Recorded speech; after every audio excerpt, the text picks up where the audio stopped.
Welcome to the show, Dalton. Thank you very much, sir. My broham. Hey, brother man. Brother man. Where did that come from? Brother man? Brother man. I don't know. I think they came from Charlie. But you're probably right. But I did man. notice that they said Brother Man a lot in the Ip Man series, the Kung Fu film series. Those movies are fantastic. I actually just watched the fourth one a couple weeks ago. I just finished the fourth one. Yes. Like recently. It's pretty fun. When did you watch the Kung Fu stuff? On Netflix. But when? Just like pieces here and there. Because we usually watch TV together. Yeah, we do. We didn't watch any Kung Fu. No, we didn't watch any Kung Fu. You've been exposed. Are you cheating on me? No, my goodness. The accusations fly. No, but every once in a while, like if I'm on lunch, like I'll watch like 15 or 20 minutes. Or like when I was waiting for jobs from DoorDash, that's when I'd watch in between there. Okay, so you want me to tell you what I was going to tell you? Yeah, tell me what you were going to tell me. Okay, so you know how when we were getting set up, I'm like, put the dog bed by my feet so that the dogs will have some place to lay. Because last time they were laying at my feet instead of at the dog bed on the end of the table. Well, guess what? They're both in between your feet, not on the bed. Yeah, still. Oh, Starbuck and Boomer. You know, but I'm not going to complain too much because they're keeping my tootsies warm. They're warming up your toesies. Yep. That's cool. So, Dalton, usually what we do on the show is the first part, we talk a lot about music, which is a lot of fun. What is some music that you are listening to? That I'm listening to now? Yeah. I have been on I know you guys were talking about Spotify. Was it the first podcast? I believe it was. Mm-hmm. We've talked about it. Talking about that a lot. Yeah, we talked a little bit on all of them, probably. You are probably right. So there have been a couple of playlists that I've been listening to recently, and it's mostly like, I don't know if you could consider it heavy metal, but it says it's like heavy metal. So like Slipknot, System of a Down, Rammstein. So some older stuff with Metallica, Avenged Sevenfold. So a lot of that was considered the new metal from late 1990s and early 2000s. The only word I recognized in that whole thing was Metallica. I don't know any of that other stuff. And they're considered classic rock right now, even though they're still playing, still making records. Right. Huh.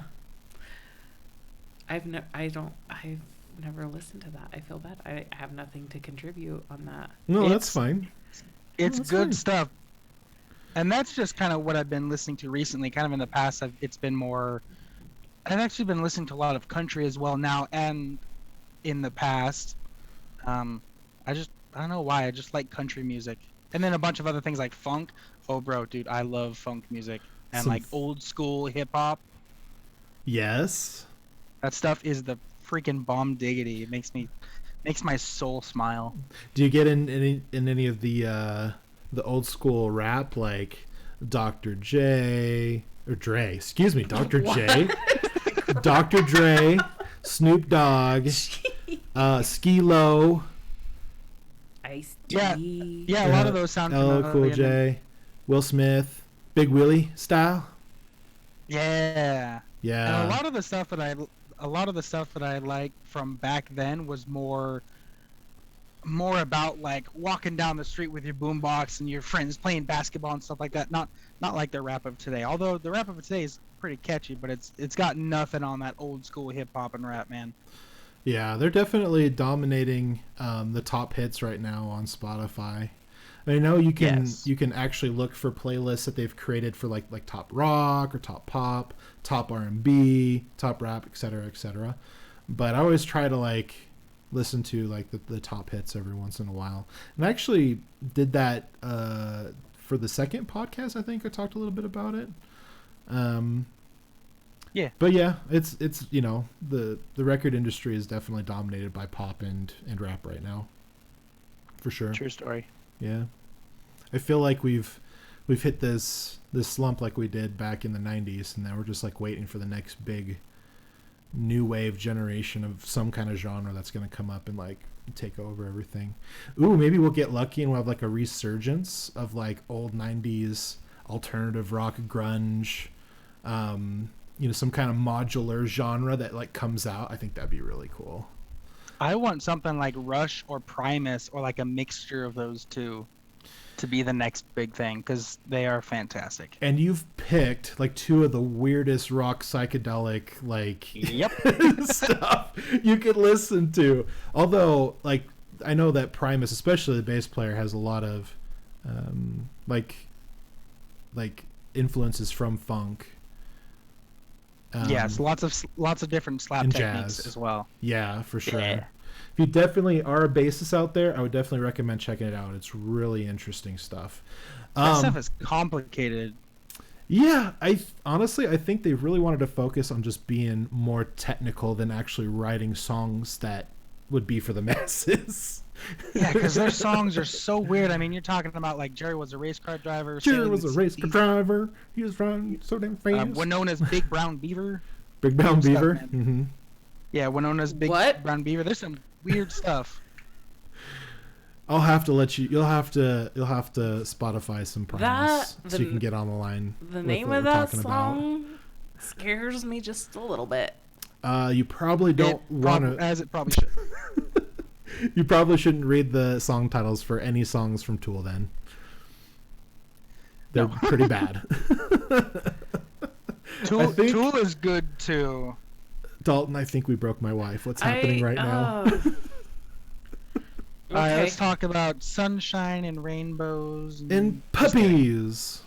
I want a puppy. And puppies. No, we don't want a puppy. I want a pig. I do. No. Yeah. We can't do pigs. Not where we're living right now. No. I know. But when we move to the ranch, I'm gonna have baby goats, baby pigs, and bacon. Bacon. Yeah, but we baby won't bacon. slaughter our pigs for the bacon. We'll just buy it. Well, when they get older, wouldn't we? Does the meat no good when they get old? I don't know. You keep them as a pet until it's bacon. But we're gonna have all the animals. We're gonna have lots of animals. Okay. And guess who gets to take care of all those animals? Whoever we hire. Whoever we hire. Gotcha. Makes sense. Because if we're living on a ranch, you better bet we are making enough money to hire people to help us take care of it. That's a good point. If we are living on our dream ranch out in the middle of nowhere in southern Utah. I don't know. Or maybe northern Utah. Yeah. Montana, maybe? Montana's nice. That'd be pretty legit. Actually, I really like Illinois, too. I liked Illinois. Nice. I really liked... It's Appalachian Mountains. Appalachian Mountains. Down in Georgia with a southern drawl. No? I don't know how we went from Illinois to Georgia. I don't know. We're just all over the place. No, what was the place? What was the state that I was like, please send me to this state. Like, I really loved installing there. Like, we went there on like the last part of something, and then it was Illinois. No, it wasn't Illinois. Indiana. Oh, Indiana. Indiana. Yeah. I really liked Indiana. People there were so cool. And the atmosphere was really cool. Love the suburbs. Really pretty. I really liked it. I wanted to move there for a minute. Where were we when you witnessed the gang shooting? Oh, that was in Cleveland, Ohio. What was that? Mm-hmm. Yeah, it was in Ohio. Honestly, Ohio was much sketchier than Illinois. Like, when we were doing the suburbs in Chicago, it wasn't nearly as sketchy as Cleveland, Ohio, which was very strange. Because we were in the inner city of Cleveland, Ohio. I mean, we were... in the city, yeah. Where in Chicago we were... more on the outskirts. On the outskirts of Chicago, not, in the suburbs and stuff like that, yeah. So, You're right. Apples and oranges, Jacob. Apples and oranges. Stop comparing apples and oranges, Jacob. I prefer mangoes. Kiwis. Delish. Yeah. So, okay. So, Dalton, tell me a little bit about what you listened to when you were back in high school. Oh, snap. Back in high school, it was probably the older rock, which would be classic rock now. So, like Led Zeppelin, Metallica, AC/DC, stuff like that. And then mixed in with like Red Hot Chili Peppers. So some of the, I mean, it's not new, but newer than Metallica. Yeah. And then country music. So I listen to a lot of country. Do you do you kind of gravitate towards the more pop stuff, or like hip hop, or do you kind of gravitate towards like the older stuff like Alan Jackson, George Strait, Johnny Cash? Johnny Cash isn't country. Yes, he was. No, wasn't really country. Kind of off and on. It's a subgenre of country, I guess. But regarding country, probably the older stuff. The newer stuff is more poppy, which, I mean, I like pop music, but it's just that's not why I listen to country. I listen to country music for the stories, and that's something that you don't find a whole lot in the new country music. That is actually really true. That is one thing I really enjoyed from the older generation of country. And my grandmother and grandfather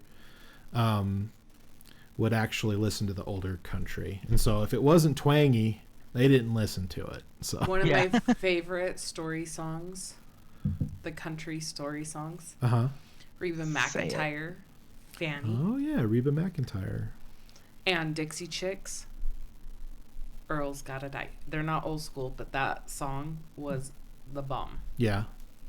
Because Earl's got to die, na na na na na. Yeah, it was fun. Now, which one was that Reba McEntire song you said? Yeah, which song are you talking about? Fanny. Or Fancy. Fancy? Maybe Fancy or Fanny. I don't know. Because I think I know Google what you're it. talking about. You have your phone down here, don't you? No. Why don't you have your phone down here? Because I'm trying to be involved in the conversation. Well, if I have my phone, she's then paying I just attention. Well, Gosh. what if we need to Google something and make sure that we're on point with our knowledge base and such? I told you, Jacob, I'm not good at that stuff. You're the one who's always claiming Google is your brother. Yeah, it's my other brother. Between me and him, we know everything. That's the joke There I you tell. So actually, going along that point, if you guys are going to look that up, I think Fancy is one of the ones that I was thinking about, because one of the things that I really like about country music, other than the story, is that the chorus actually changes in meaning as the song progresses. So you'll have one verse where I think in Reba McEntire's song, I want to say it's kind of like her childhood in that song Fancy, and then you have the chorus that pertains to that, and then it changes as she develops, and the meaning of the chorus changes. And that's one thing that I really love in country. And if anyone knows what it's called, please comment, because I wanna figure out what that's called, where the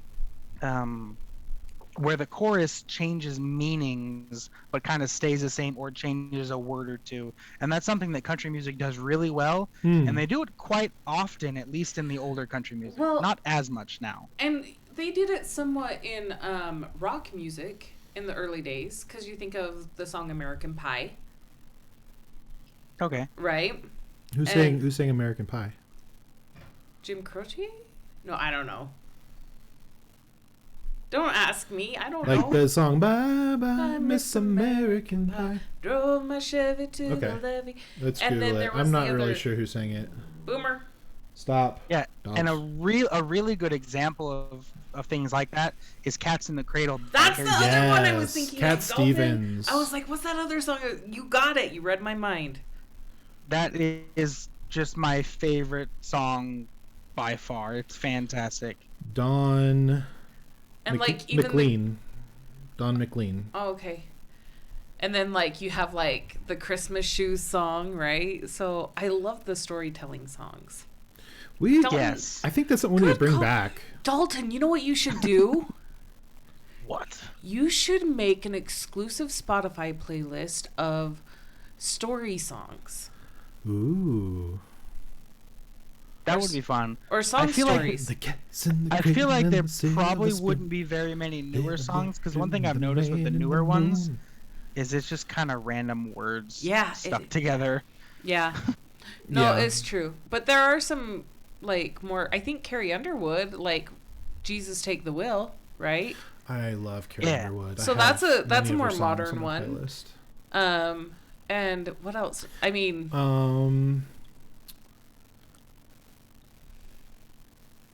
I'm trying to think which song it is of hers. There's another song that was really popular from her. Like Kelly Clarkson had Because of You is a story song.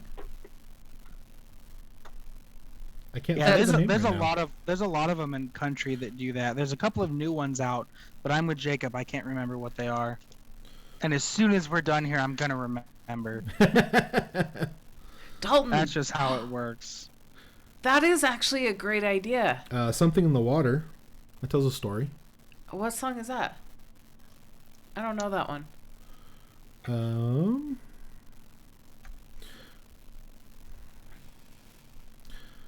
I can't Google fast, I guess. Dude, we should ask people to, like, post or comment on their favorite story song. Like, what's their song? That'd be awesome. And see what everybody says. I'm sure. I found the one I was talking about. I heard it probably a couple of months ago, but it's Don't Take the Girl by Tim McGraw. That's another story song where it talks about, at the very beginning of the song, he and his dad are going on, like, some camping trip, and they're going to take, I think, either his sister or, like, a neighborhood girl, and he's like, oh, don't take her, take anyone except her. And then later on, it kind of progresses, and he starts dating this girl, and there's kind of a robber that comes up, and he's like, no, take my wallet, take my keys, but don't take the girl. Ooh, and I'm going to cry, so I'm not going to tell the rest of the story. Oh, wow. Definitely listen to that song. That's a good one. Evoke some emotion for you a little bit, Dalton. Yeah. Let's move on. Well, Tim McGraw also had that other song. I went skydiving. I went Rocky Mountain climbing. I went 2 point. So that's kind of a story song with the. Yeah, they also got some great beer songs. Yeah. Beer drinking songs. Oh. I got friends in low places where the whiskey. That's Garth Brooks. Garth Brooks, yeah. What's the one that was it? Toby Keith. Let's talk. I want to talk about me. I want to talk about me. Don't mind me. Yeah, I know what song is that you're a story about. Song? I don't even. I don't think that's a story. I don't think that's a story song. It's just. But we are missing that in the music culture for sure. Man, I gotta go back and listen. I think that album of Toby Keith's was, like, pretty solid. Yeah, I think you're onto something, Dalton. Boom. We just need to find somebody to sing the songs, and there you go. We got the next big hit. It's gonna be storytelling. Storytelling while slapping the bass. Slapping the bass. Mix it all together. All you slappers out there. I don't slap the bass. I wish I could slap the bass. I'm trying. I'm learning. I'm having a really hard time not letting my mind go to really weird places with that phrase. Slap of the bass? Slap of the bass. That was from Davey 504, I think is his handle. He's from YouTube. He does nothing but bass videos. And it's him playing the bass and making fun of people playing the bass and watching. He's a fantastic musician. Huh. And he's a character for sure. Yes, for sure. Well, when I was growing up, we didn't really have a wide variety of music or depth of music, I would say. But that's because I grew up in a very staunch Christian home, and so we didn't listen to songs if they had things that were not appropriate deemed by my parents with the lyrics or the playing. So Uncle Cracker wouldn't have. No, Uncle Cracker, Sublime, Even some Foo Fighters songs. Yeah, they were not excited about that. So growing up, we had my father was a tech geek, and so he always had the latest stuff. Like he had Betamax, like before VHS like got big. Like he had camcorders, he had stereo systems, he had all sorts of stuff, and we actually had it for quite a while until it just ended up stopped working. Him and Chris are a lot alike. Yeah, they really are. Like they even look alike. Yeah, they do. Like you started describing your dad, I'm like, that sounds like Chris. Yeah, for sure. That's so funny. Okay, sorry. But, yeah, no, you're good. And so, like, we would listen to stuff like, well, obviously church stuff, hymns. Obviously, we were singing in the choir a lot. But outside of that, it was like movies and film soundtracks. So we had like Ghostbusters and Jurassic Park. And then we also had. Did you listen to Last of Mohicans? Because that's like one of the best soundtracks No, ever. We didn't. It was a rated R movie, so we didn't have anything that was associated with the movie due to its rating. Oh my gosh, that's so sad. It was a bummer. It was a bummer because it's a beautiful movie. It's a beautiful soundtrack, and I still listen to it today now. But anyways, I've got the book if you ever want to read it. Ooh, that's cool. And the first one, because that's actually the second in a series. Oh, where the movie takes place? I'm not sure about the movie, but The Last of the Mohicans, it's also called The Narrative of 1757, is the second book in the Leatherstocking Tales by James Fenimore Cooper. Oh, that's another branch we should explore. Dalton's book knowledge. Oh my goodness. So hold on. I gotta finish telling my story before we move on. I promise it'll be quick. I promise. Dalton could be a librarian. Dalton could be a librarian. You'd be a very good librarian. Bring it. And so we'd had stuff like that. We listened to a lot of Wilson Phillips. So it's a lot of Hold On for One More Day. Yep, I remember you guys sang that at our wedding reception. Yep, and I know you weren't happy about that. No, it was fine. Cute. I was fine with it. But that was what we grew up with when we were younger, and so we listened to a lot of that stuff quite often. As I got older, I started to branch out my music a little bit more. Well, yeah, because you're not hanging out with mom and mom and dad as much because we're in school and stuff. And when you're in high school, you got to be with the cool kids, so you got to listen to the stuff that all the cool kids were listening to. And so, like the cool kids. I don't even know how that song goes, but that's okay. And so, what was really interesting is that obviously, my parents had to screen all my music, and some things we could listen to, some things we couldn't. Sometimes I'd buy a CD, they would actually eventually listen to it and decide it wasn't good. But the ones I remember listening to was an album called Jesus Freak by DC Talk. And I know that sounds very, very Christian. Sacrilege? Why is that sacrilegious? It's not sacrilegious. So it's basically this group of guys who made like alternative kind of rock songs. But they sang about Jesus and God and faith. It was like the best of both worlds. I can listen to it and I can blast it on my boombox and in my CD player. I know, compact disc. I think I even got like one of their first albums or EP I had it on cassette. Wow. Yeah, that's how long ago it was. But that was like the musical range. Like it had to be either very religious or it had to be super duper clean. And so that was like one album I could rock out to, and get away with it. Have you ever listened to Toby Mac? Not specifically, no. I know of some of his songs. I probably have listened to some of his singles. Check out Backseat Driver by Toby Mac. It's pretty sweet. He's kind of got that religious thing going on, and I don't like religious music. I just think it's kind of boring, and most of them sound the same. But he adds like a pop or hip-hop vibe to it, and he does really well. He's got some really good music. Yeah, so listen to Backseat Driver. That's a good song. Backseat Driver. I'll definitely have to check him out on the good old Spotify. I'm just super fun. Don't mind me. Don't mind me. I'm not minding you at all. You can do whatever you want, sweetie. You guys got me looking at my Spotify list now. That's what I did. Like, he started talking about it, and so I busted mine open, and I was like, okay, here we go. Here's the songs I like. That's why you need to bring your phone down so that you can actually, flip through it if you need to. That's why I have mine, like, right next to me. You look so pretty. Are you sneaking popcorn? Is that why you're giving me that weird, strange look? Well, because I'm trying not to, like... Have it pick up on the microphone, which I'm sure is picking up just fine. Mm-hmm. Okay. I don't know. It might.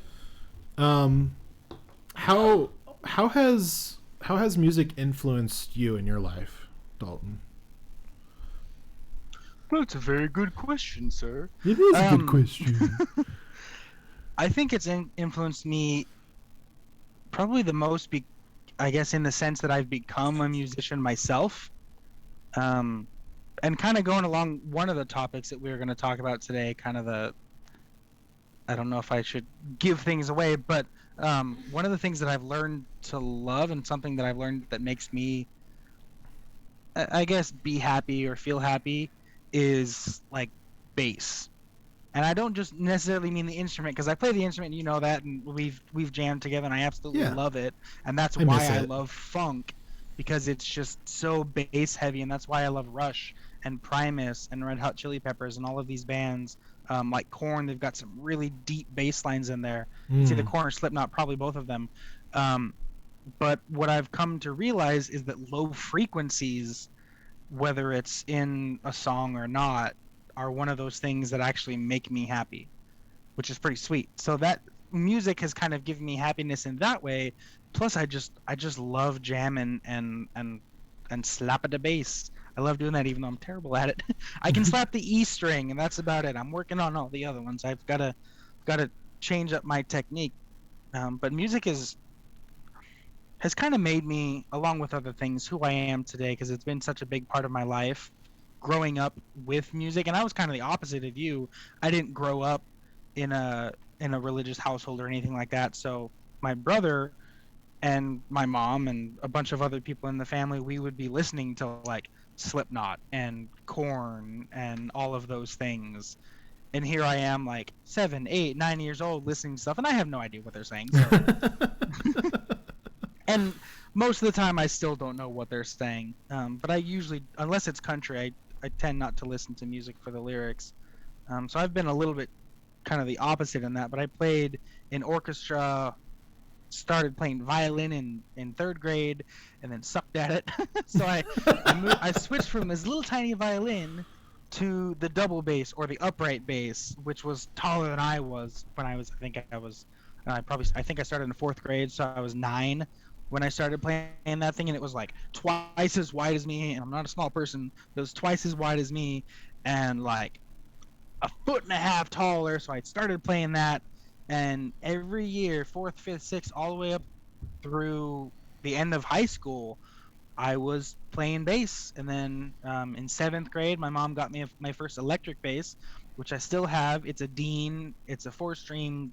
It's got a drop D tuner on there, and it's just absolutely fantastic. And I played that all throughout in 7th grade, 8th grade, and all throughout high school. So music has really been a big part of my life. Yeah, I find it really interesting. Like, even though I didn't really have a very diverse range of music, like growing up, I probably didn't really get into variety of music until probably high school, maybe freshman, sophomore year, somewhere around there. I started actually branching out. But yeah, I think it really does affect our lives. I think you and I are very similar in that way, that, we don't focus so much on the lyrics always, like at first. And, as you like the song, obviously eventually, you start looking at the lyrics, go, oh, that's what they're talking about. That's interesting. And sometimes that could change the dynamic of the music that you're listening to. Because I don't always automatically go, okay, I need to hear the singer and I need to know the words. But if it's just a really good groove, it's got some great drums, great bass, great guitars, melodically, the person singing sounds really good in the melody. I don't always gravitate towards the lyrics right away. And that's that's hindered some of my music tastes as I've gotten older, and I've decided to go back through a lot of songs and listen to the lyrics and go, okay, this is actually a pretty bad song. Maybe I'll save that for a different day. And with me in music, like, to make me feel better, I need to like kind of dive into the emotion a little bit. So if I'm really frustrated on the point of where I'm like very angry, like I'll listen to a lot of Korn, Tool, like a lot of the harsher nu metal, heavier rock, and I'll do that so I can just be like, oh yeah, I'm frustrated, and then I'll just like bang out like, you know, a good hour or so of that music, and I'll be like, okay, I think I'm good now. I'm going to tune back to the music that makes me, you know, happy.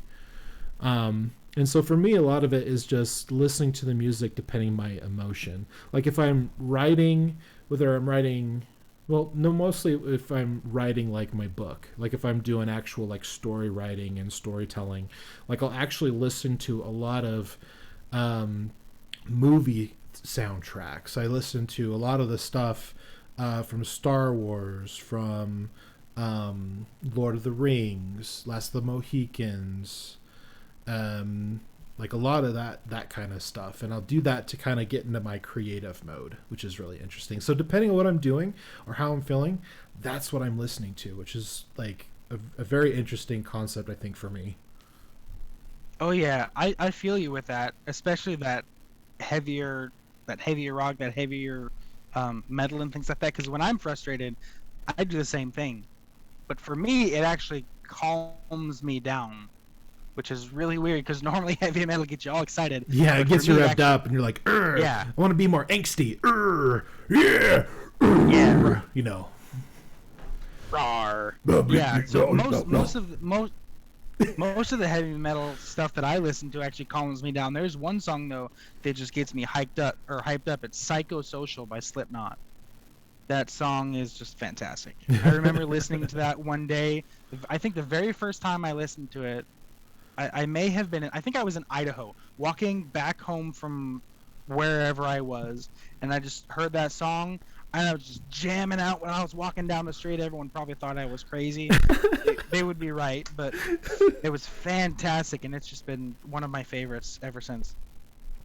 I love that. I think it's really interesting that not only could you, you know, sit in one place and just listen to music and just kind of lose yourself in the sonics, lose yourself in the words, lose yourself in the groove, like it can also like make you want to dance. Like one thing I really like to do with Rianne every once in a while is to put on a sappy love song and we'll just dance in the bedroom, you know, or in the living room, wherever we're at, you know. We haven't done that, I guess, recently, but I know we've done that quite a bit in the past. I think we've only done it like maybe once in the last year. Yeah.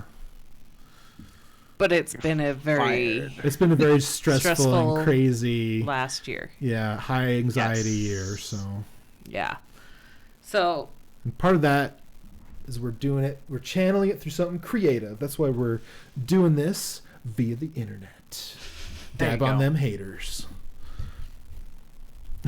Do we have haters? No, we don't. I don't know if we have too many fans yet. I'm not sure. We're just putting these up out there. Have enough people watched it for us to have haters? I don't think so. Okay. We haven't really gotten any comments yet. If you guys need haters, I can do it. You want to be the great, that's okay. The great hater? I'll go on this one afterward and be like, that Dalton guy. Yeah. Him and his Slipknot. Why new metal? That was so 2010. Yeah, because times matter. No, and that's it. I think that's something that's really interesting since the birth of the interwebs.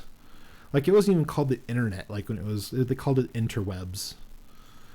Because it was fantastic. Just because it was a cluster of just like, you know, websites and stuff like that. So they called it interwebs. Are you sure about that? I don't know. It could be completely wrong. You're totally talking out of your butt. I am totally talking out of my butt. You guys, I will fact check that right now. I'm saying you don't know what the crap you're talking about. But that is officially canon. Canceled. We're getting canceled right now. Jacob doesn't know what he's talking about. This broadcast is for entertainment purposes only. Yes. What was I even talking about? Interwebs. Yes. So since the birth of the interwebs, my wife is shaking her head so hard at me right now. But this is mostly a goof. But as far as and once the birth of the internet happened, the ability to consume more music a lot faster and a lot easier, enabled for instead of having these lockdown genres, pretty much a broad spectrum of music was being listened to all the time. Does that make sense? Oh yeah. Or did I just, or am I talk? Am my well, you booty, probably still are talking out of your butt a little bit, but it's okay. Okay, but still, since the internet, since Napster, everybody, Rianne remembers Napster. You remember Napster? I know Napster. The debacle with Metallica on that. Oh my gosh, that was so sad. They could have seriously gotten so many more people. They would probably have been the biggest band ever.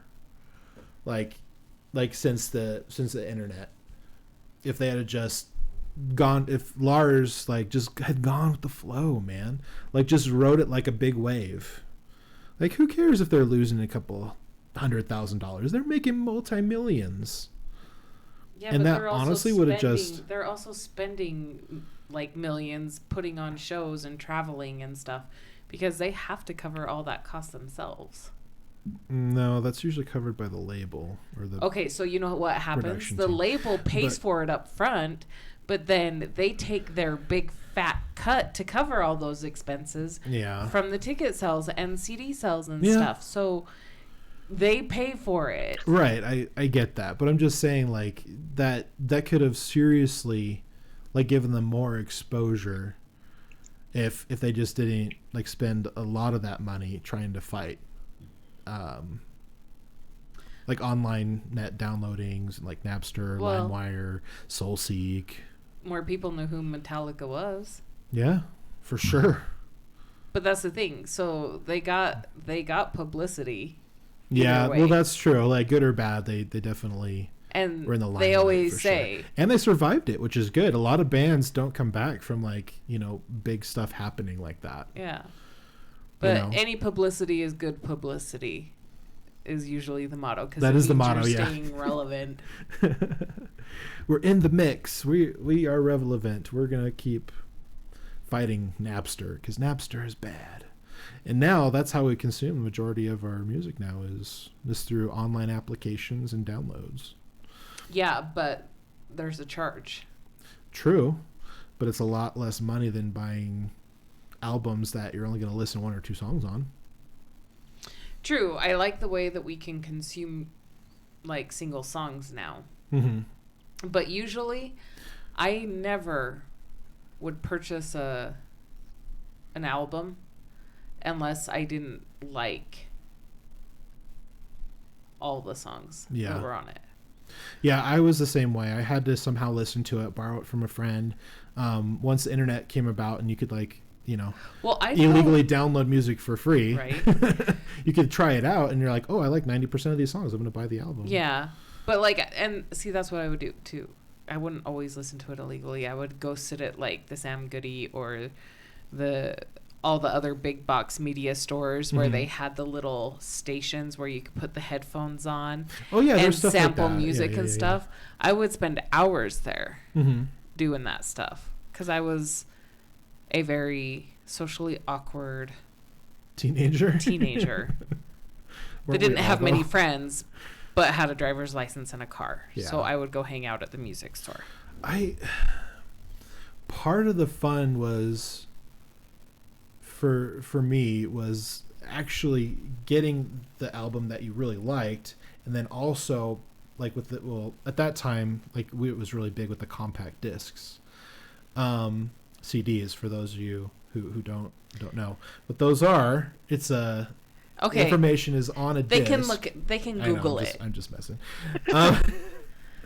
Gosh. And so with these CDs, it also came with a booklet inside that a lot of times either Had the like, the lyrics. lyrics, or it had like pictures, like the band's on tour from that year, Yeah. years prior. Oh, and loved like it used the to jackets. be like this beautiful like package you would get, and like you could like listen to it, you can look, you can sing along. Well, and sometimes it would be a bonus CD where they would stick in a very, very thin poster that's been folded up, and you could like pull it out, and you got like a free poster. Oh, secret songs! I miss secret songs. Like the last song on an album, they would just stretch it out until it filled up the time, and then they would have like a secret song like at the end of like this 15-minute song that's just dead air, and then all of a sudden, the song wasn't on the album. It didn't even say that it was there. Matchbox 20 was one of the very first CDs where I had that secret song experience, and I was like, what? This is so cool. It was like it was honestly like watching the little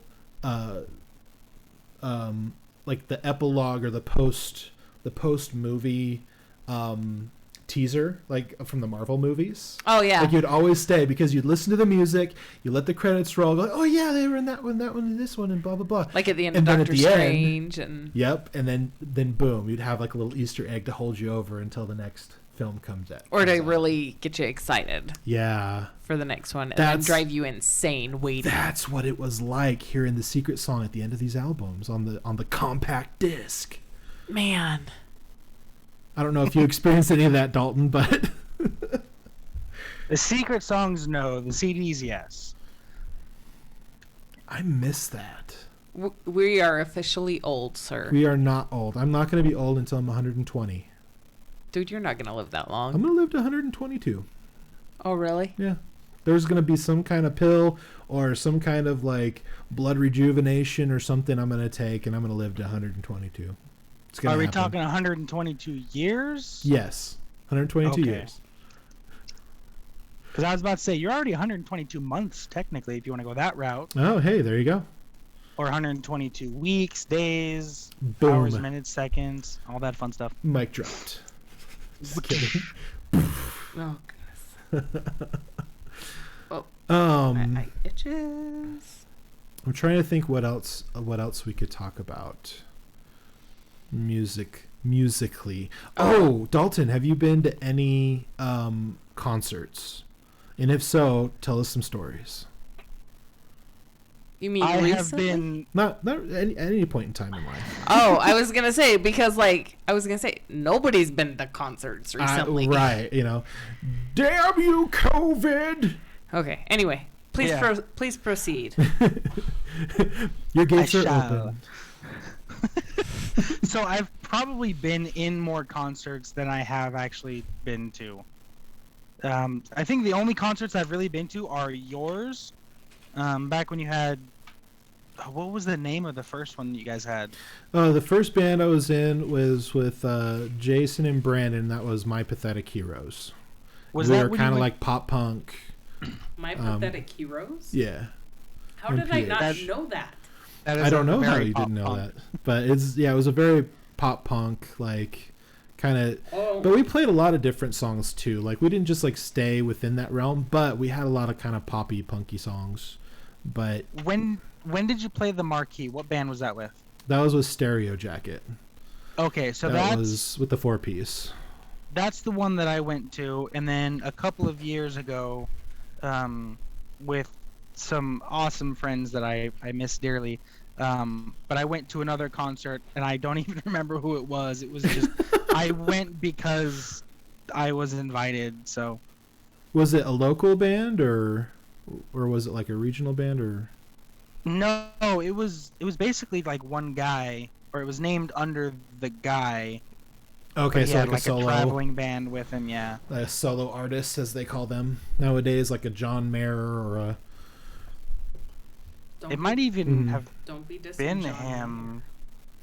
I'm not dissing John. See, I don't even remember who it was. I was just there for the friends. Was it Jason Mraz? No, it was not. I would love to see a Jason Mraz concert. I think the next concert we do, we should do an artist that you really like. Really? Because the last one we went to was it was John Mayer and that you got through ex-ambassadors and yeah, got through my employment. Yeah, I almost said it, but I didn't. Good. Good job. But yeah, that was definitely one of the best perks about that. Oh employer. yeah, those end of the year parties were a lot of fun. Yeah. Yeah, because we got floor seats. We got floor seats. Yeah, legit. We were on the floor, like... To see John Mayer, one of the greatest guitarists of this century. In this generation, for sure. Absolutely. Very good. That's awesome. Player. Yeah, he was great. Yeah. It was so funny because he was like, yeah, this is kind of weird. You guys are you're like a young, like, this is not the normal crowd I usually play to. And I'm like, I am, baby, I am. It was a lot of fun. Probably my favorite one was the Foo Fighters, seeing them live. Who is the best wife ever? You are, because you got it for my was your birthday? Christmas present. No, Christmas present. We got to see the Foo Fighters, which is pretty awesome. Uh-huh. It was the nosebleeds, but man, it was so awesome. They were sold out of every other seat. Yeah, for sure. I tried. I was prepared to pay. Oh, but they were sold out.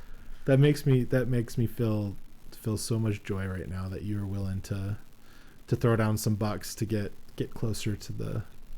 I wouldn't have taken the tram. Like, if I had realized we had to leave early, I wish we didn't take the tram.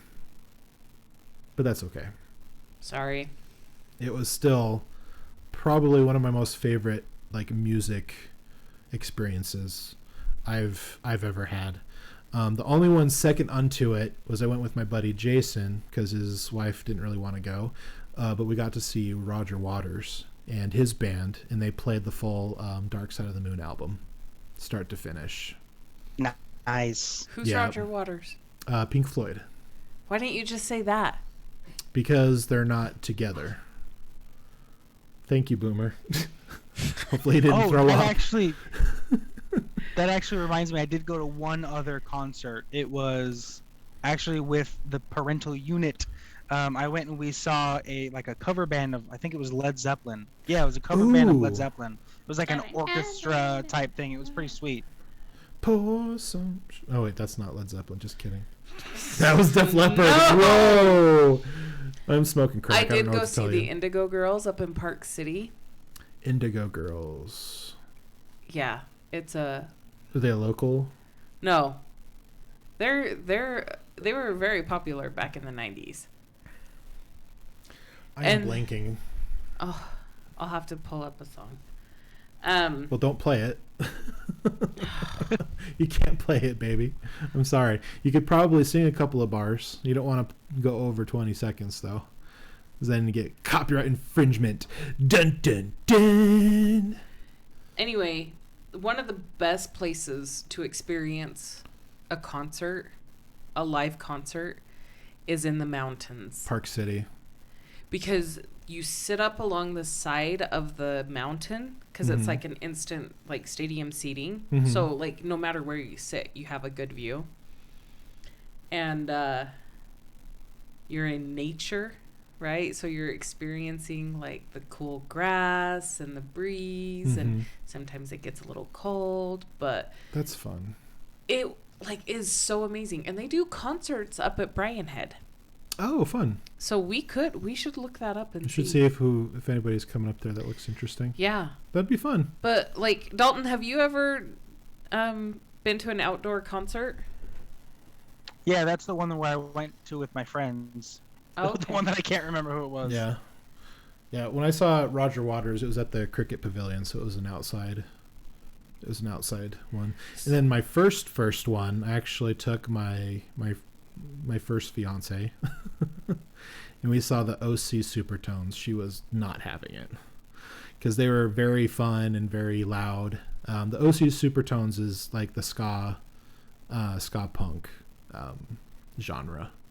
So a lot of trumpets and trombones and saxophones and such. Heck yeah, that's the good stuff. So, especially the Barry sax, man. Ooh, Dalton. So if you could go back at any point in time in history and be a part of like a supergroup band, like what genre would you be in? Like if you had to just choose. I'd go funk. You'd go funk? Absolutely. Because it's super fun to play on the bass and very like it's a very bass technical, heavy genre. Yeah. Yeah, it's fantastic. I love funk, man. And I love that that's like a part of your like the techniques that you use. You use a lot of funk. And when we were doing some tracks and stuff, I really liked the stuff that you came up with. Like so much.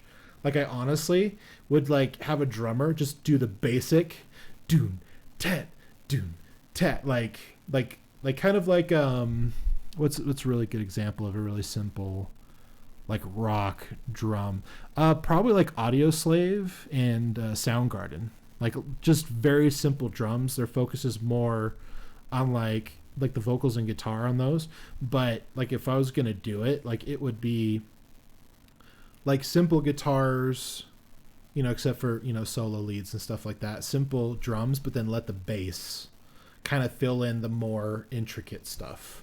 Yeah, I feel it'd be really cool. That's why I love Primus and Rush, because the main instrument is the bass. Everything is kind of focused around that, and oh man, I love it. But we would do rock, and it'd be pop. So it'd be like songs that people would listen to, but you'd have funky bass in the background. Heck yeah, man. Yeah, I think that would be really fun. That's kind of like my original vision. Like, you know, if I could actually spend the time and the money to sit down and actually put together tracks, is that's how I would probably do it.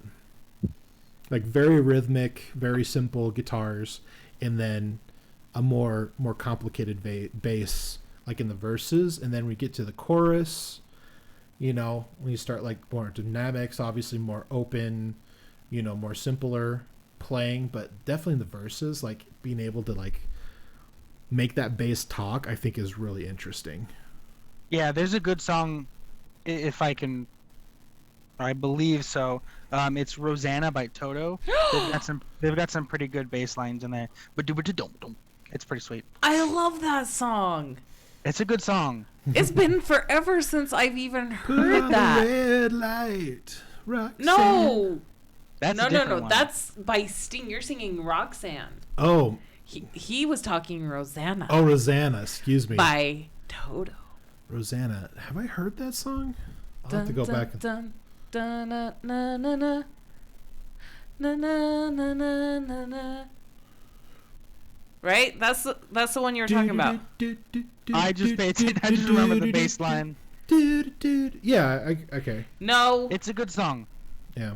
Don't play it. I'm not playing it. I'm just writing it down so I can go back and listen to it, because like apparently I think I have it in my head. I just found a whole new like genre of music. You talking about there's like swamp? Okay, so there's like chill. Like I looked up genres and there's like a whole genre of chill. Did you know that? I did not know that. See, this is a problem I have, Dalton. Is that we have so many like subgenres that now it's very confusing to like categorize music. Yeah, exactly. Like I feel like now don't get me wrong. Like this is a very like bringing it all so that they're in larger groups to kind of clump in, and then like have like the subgenres like along with it. Like obviously pop music is what's most popular at the time. That's pop music. Now I just want to sing the song Pop Music. I excuse me. I apologize. Pop music is like meaning very popular? Popular, yeah, obviously. But like pop music for me, when I think of pop music, is like Katy Perry, Britney Spears, Taylor Swift. No, not Taylor Swift. Taylor Swift is so pop. Okay, you need to listen to some of her acoustic stuff. But you're right. She like her albums are geared towards like pop because it's all very overproduced and it's very to the times pop, and very like the creation of the songs and stuff like that, yeah, I agree. It is pop. You're right. I apologize. I retract my previous comment. Jacob. I concede. Jacob, you should know by now that I am right 99.9% of the time. But it's that 0.01% that I really live for. Okay. I'll let you have it. Thank you. I'm just kidding. No, but like I really wish they could sit down and just like say, okay, like these are all the main genres, you know, and then everybody can start putting their subgenres under it. Like if you're using real instruments and it's all super loud guitars, like that's rock, right?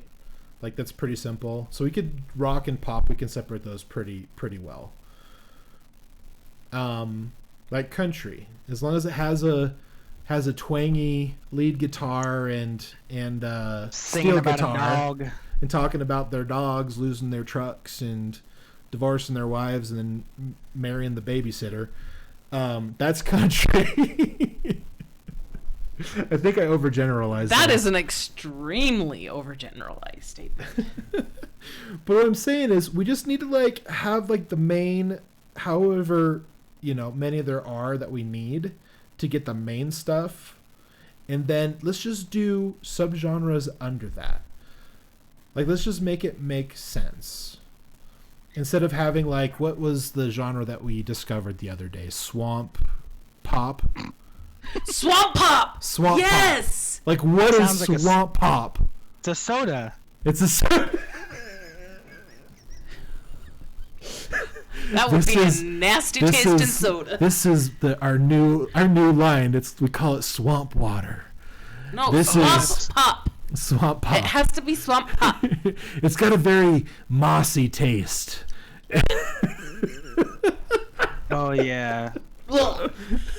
Don't get me going. This is our Bayou line. Comes directly out of the swamps of Louisiana. Because we looked up Marc Broussard and like that was one of his subgenres. Yeah, was swamp pop, and that doesn't I was like, sense. I freaking love it. That's the genre I love. And that's because regionally it's from like the south of Louisiana. Yeah. Yeah. Like the southern. Yeah. Yeah. They got some great music coming out of Louisiana. The only difficulty with doing something like that is it's way too subjective. Because you'll get those people that just say, oh, well, I don't fit into any label. I want to be different. And then they make up something else. And then everyone who wants to be different wants to be just like that person, which doesn't make any sense. And then they make all of their own stuff and they start calling it different things. So, well, yeah. And that's you know, and that's something that like really divides like people. Is because like I don't fit in any of these genres, so I'm gonna create my own. It's like, you know, and that's what's so silly. Like they created a genre like back in the '90s, and it didn't need to. You didn't need to create grunge as a genre. But Jacob, it's rock music. Like we don't need to call it alternative because it's different than what's popular at the time. Just call it rock. But like, Jacob, it's all part of the sales. They have to like make themselves seem different and new and relevant and fresh, so that diggity dog, dog down, so that they can sell more stuff for all the parasites at the record company to make money off of. Okay, isn't it amazing that we live in a world where you can be an independent artist and do well? Yeah, it's pretty sweet. Yeah. Tom McDonald's doing a good job of that. Yeah. Do you know Tom McDonald? Do you not know him? Of course you do. I do. Yes, I do. But did you know him? I mean, not personally. No, but how long have you known about him? I don't know, 1.5 years. I just found him. Really? But now people are going to be so mad because. Why would they be mad? Because he sings controversial things. Yes. Yeah. But a lot of people sing about controversial things. It doesn't have to be political. Well, that's very... His are very political. Yeah. I don't know if they're political so much as they're just pointing out, like, societal issues. Yeah. Like societal contradictions. Yeah. Yeah, and that's the thing. Today, everything is political. Yeah, everything's politicized. No matter what you say, it could be taken as political speech. And I'm trying to figure out, like, when exactly did that start turning towards that? Like, when was the birth of social media? Like, when did we start with MySpace? Like, MySpace was the big social media early network. 2000s. Excuse me. Because I want to say somewhere around, maybe before, maybe after, like, give or take, somewhere around when the housing market kind of crashed in 2008. Oh, I know somewhere this around time there, frame. Something happened. Well, because so Facebook wasn't really that big. No, but really it started wasn't. becoming big. The darn Mark Zuckerberg. I have like this whole reason why I even started getting involved with social media, and it was because my ex-husband was doing stuff he wasn't, so I got him like on social media so I could. You kind of investigate. Yeah. His intentions on being. Which on is a social stupid media. reason, but then I ended up connecting with people, and so, but now it's just anyway. Yeah, I think it happens sometime with social media. But that was 2006 to 2008. Yeah, somewhere around there. Yeah. And I would absolutely agree with you, because with social media came the new trend of virtue signaling, because it's all about look at me, I'm so great, and because that other person believes different than me, they're so bad. So Yeah. with social media, you get all of that, not necessarily publicity, but you have that public facade that you try to put on, or that a lot of people try to put on, and it's just fake. Yeah, and just to kind of point out what you said, it was a public facade. That's completely true, because when you're on social media, like you do have a sense like of anonymity.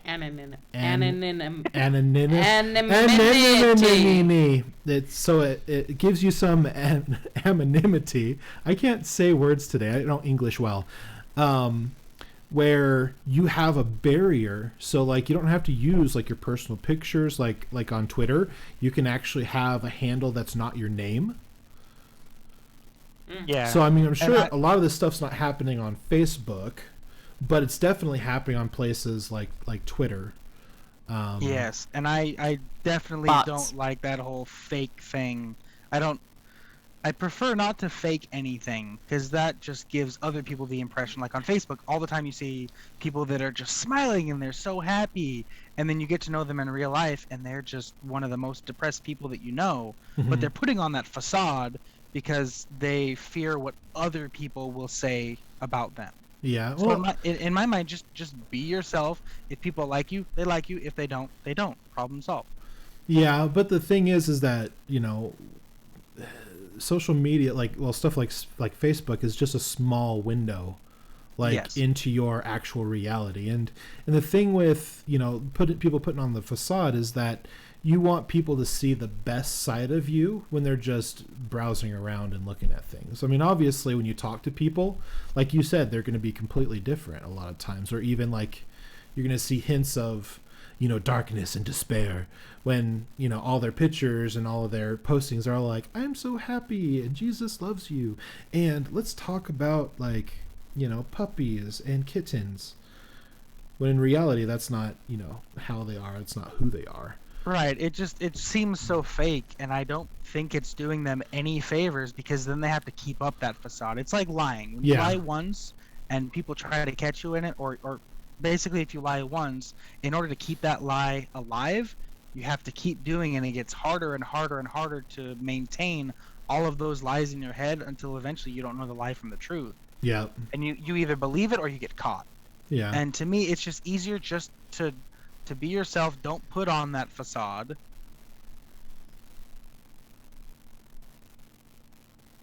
Uh-oh. Are you still there, Dalton?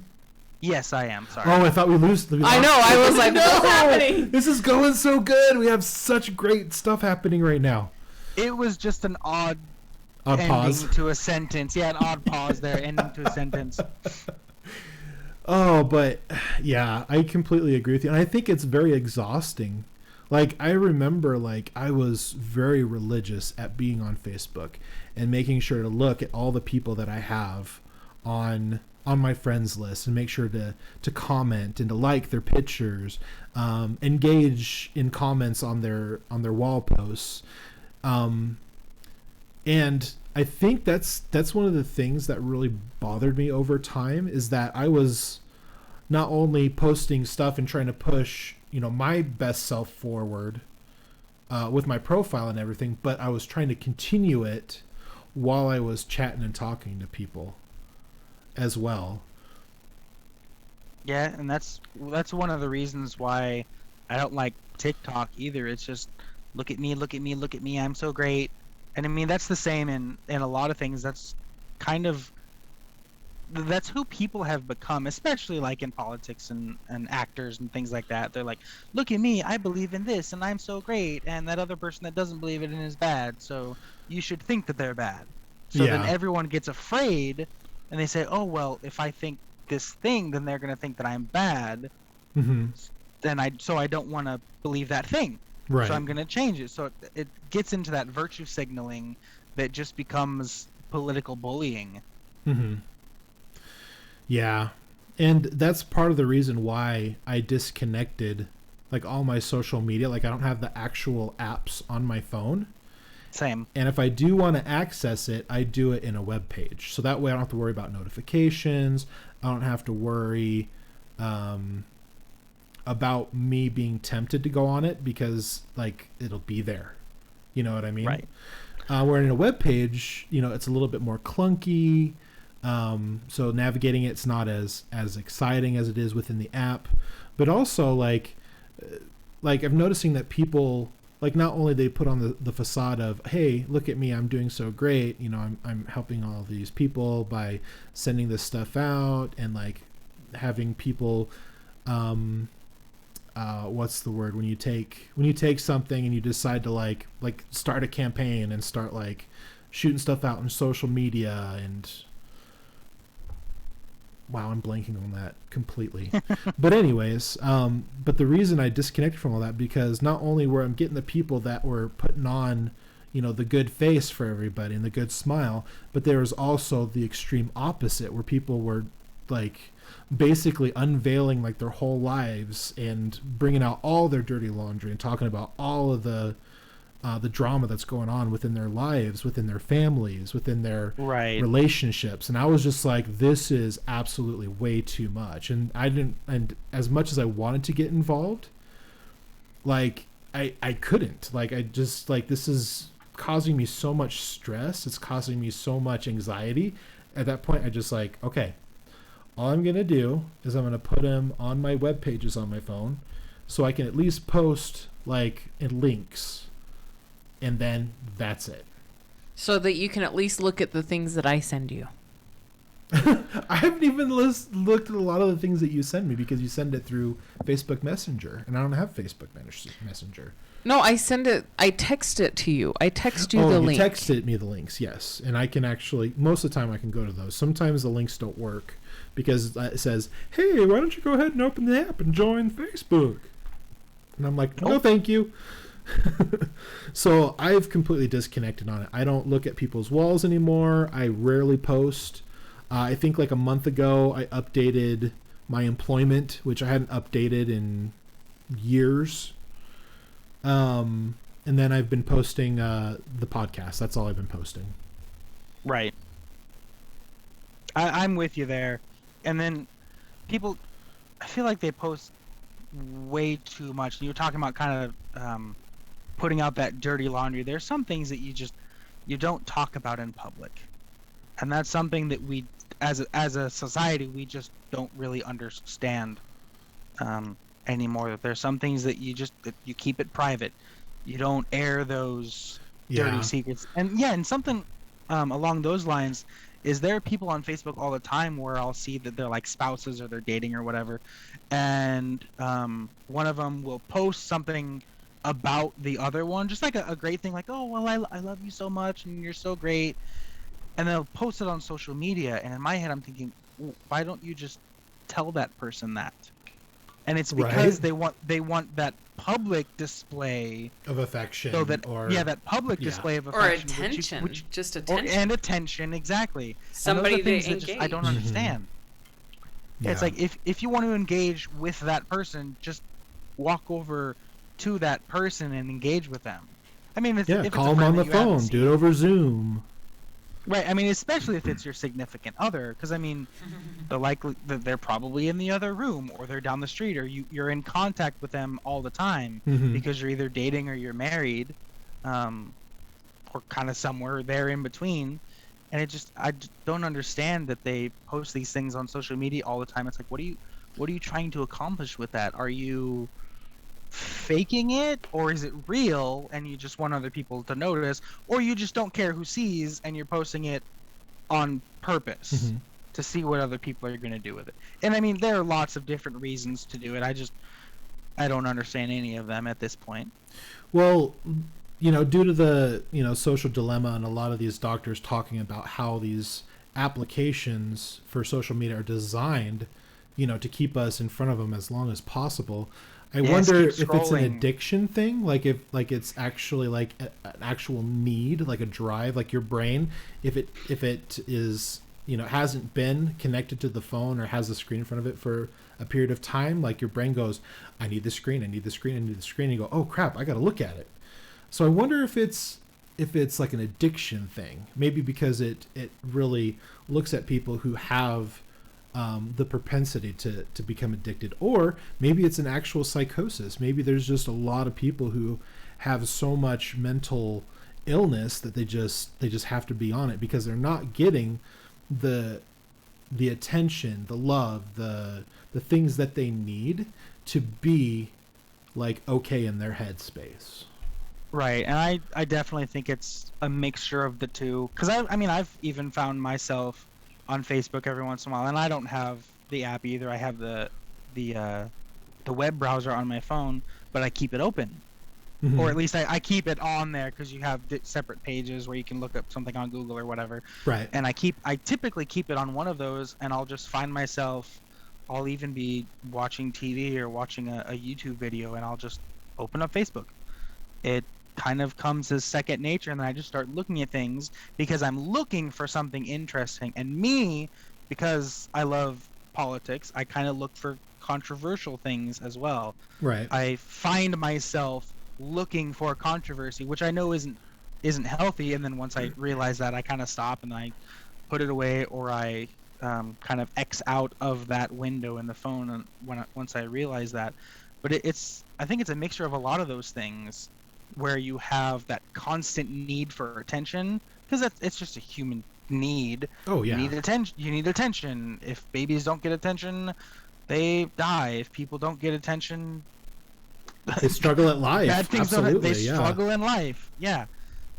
So it's that, and I think it's also kind of that social conditioning where we've learned to do those things. Yeah, because it's cool. Facebook is cool. Twitter is hip. It is sick, bro. And I've never cared about those things. I've never really been cool, and I'm okay with that because I don't need to impress anyone. I'm not out there to impress anyone. I mean, eventually I'll find a wife, but I'm not going to purposefully go out of my way to try to impress her, because then what am I like when I'm not trying to impress her? Which would be after marriage. Then I become a completely different person that she didn't know about. So it's like I'm putting on that facade at the very beginning when we meet. It's like, no, just be yourself the entire time, and you will avoid all of those problems. Not every problem, but you'll avoid all of those about putting on that facade and being a fake person. Okay. I agree with some of that. I think it's important to show all sides to the person that has become your significant other. So I think it's good to see you at your best times. It's good to see at your worst times. It's good to see where you're normalized and when you're not normalized. Like, I think it's really good to kind of get a little bit of everything. So like doing nice things for somebody definitely gets points. Like, right. I guess in your... Yeah, you know what I mean. I agree with that. I'm just not going to manufacture those things. Oh, okay. So That's you want it to be more spontaneous and natural, not like... Yes, it's natural. I'm not going to plan out and say, hey, I'm going to go on a date with this person. I'm going to be super nice, and I'm going to tip this person an extra 10% or whatever from what I would normally tip, so that this person would like me more. So I'm not doing something for the outcome. Mm-hmm. Basically working from the outcome back in time to where you are now, planning everything out. It's just be who you are, and you won't have to worry about faking and being anyone else. And then those people will eventually see those times when you're frustrated, those times when you're sad or depressed, and those times when you're happy and helpful. Mm-hmm. And they get to see all of those things naturally. Yeah, for sure. And I think kind of moving, towards our off topic of today's podcast, it's important to have a good balance of that when you're at work. Like, you should definitely, like, obviously you need to put on your manager hat if you need to. You need to put on your boss hat if you need to. But it's always good to be the majority, like, of just being yourself. Right. And depending on the situation, sometimes you need to be your best self. Sometimes you need to be a little bit more not yourself and be overly good to people, especially if you're in a very sticky situation where a customer's like really upset or whatever. But yeah, I see what you're saying with that. Yeah, it's good to be yourself. And it does depend on the job. I know one of the jobs I had was I was basically a rock climbing and rappelling instructor. I was the director of a program, and I had to be extremely stern and strict, or stoic, whatever ST word you want to use, because strong. It'd be very strong and strapping. Now we're just adding words that don't make sense. At least the strapping part. And words are fun. They are fun. I love words. English is stupid, but words are great. But I had to be all of those things for the people that I was working with and the people I was working for, because 6 feet the other direction was a 45-foot drop. Right. Or on some days, 120-foot drop. And if you walked close to the edge and something happened, because with people, always something happens, and you fall over the edge, you're dead. Yeah. There's no, oh, I just broke my leg. No. At one location, there's sharp rocks at the bottom, and at the other location, it's 120 feet. And there are also rocks at the bottom. So yeah, that's definitely if you potential death, for sure. Yeah, if you don't listen to me as the instructor and the other instructors, you might not make it out of here. So there were those times where you had to be strict, but not in a mean way. You would still joke with the kids, or with the kids, youth, adults, whoever was there. Yeah. We had a wide variety of people come, but you had to be that type of person. Mm-hmm. Whereas outside of work, you could be completely lax and a completely different person because you weren't in that environment that required you to be strict. Yeah. Don't be stupid, dummy. Don't go to the edge without a harness.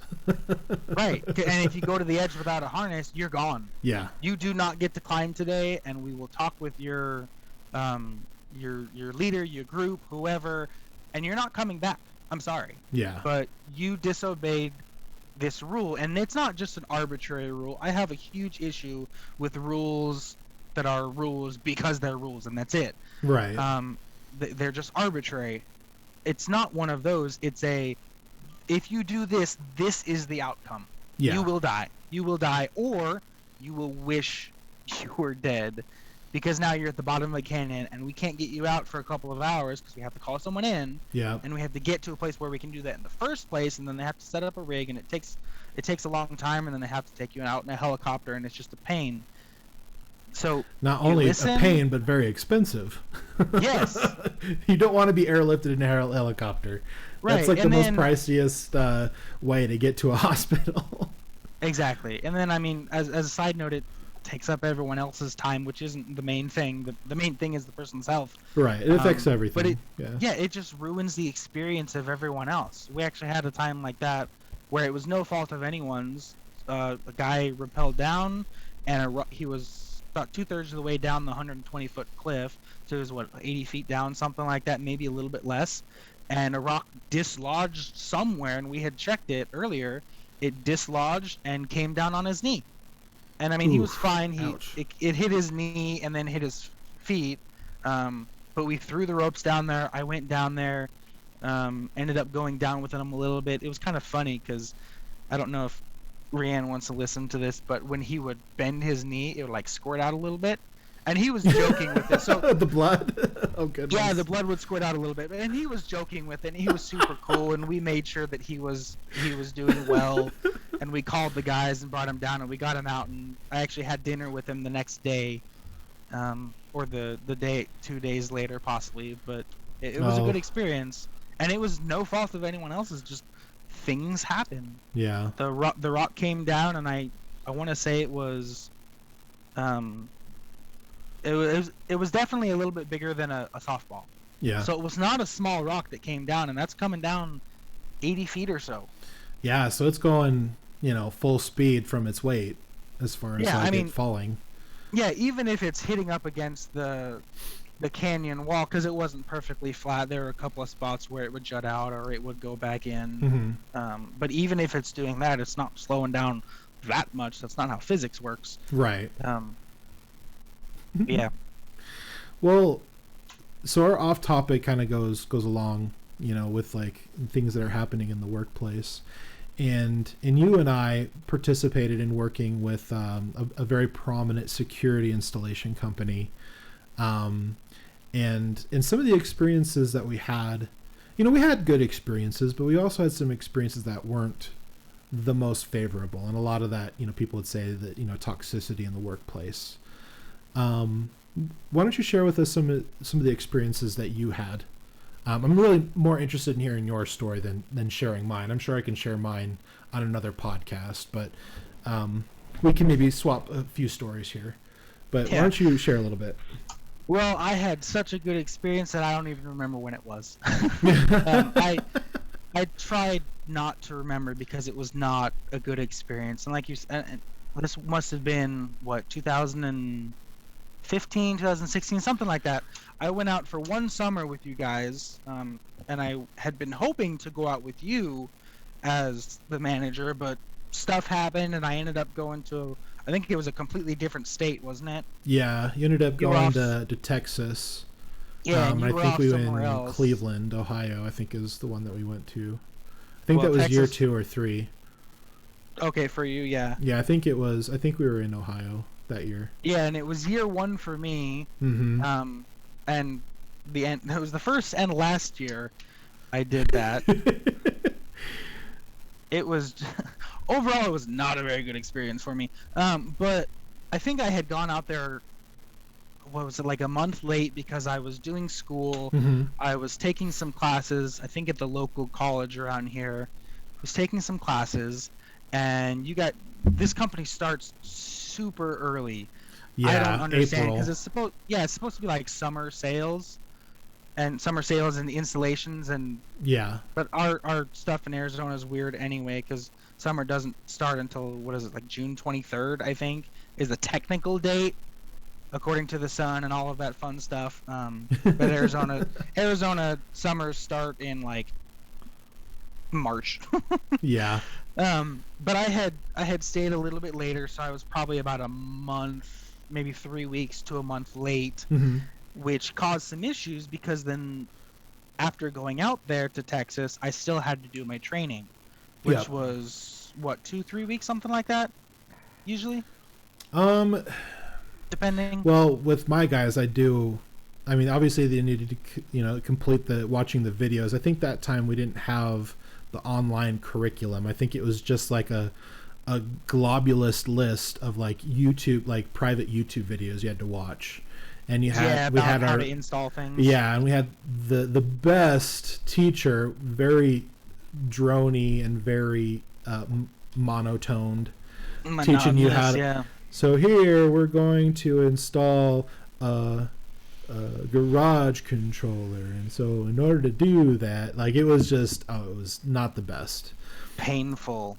Yeah, so you had to watch all the videos, and then what you're supposed to do, what I found out you're supposed to do, is you're supposed to have a week of on-site training. So you would basically go and shadow the other experienced guys and get taught the majority of the mechanics, if not all the mechanics, and then that way you can start doing it on your own. That's how it's supposed to work. Right, and that's kind of, if I remember correctly, that's kind of how it worked for me. But my situation was a little bit different because either they didn't know I was coming or they were just completely incompetent, and I'm kind of leaning toward the second one, unfortunately. But they didn't have my tools for, I think, a month. Yeah, until I remember that. A month after I got there. So I was either using someone else's tools or I was going with someone else, which means that I'm losing money because I can't do my own jobs because I was ready. I think I didn't get my stuff until like 2 weeks after I was ready to go out. So I lost 2, maybe 3. I don't know the exact timeline. I try not to remember it.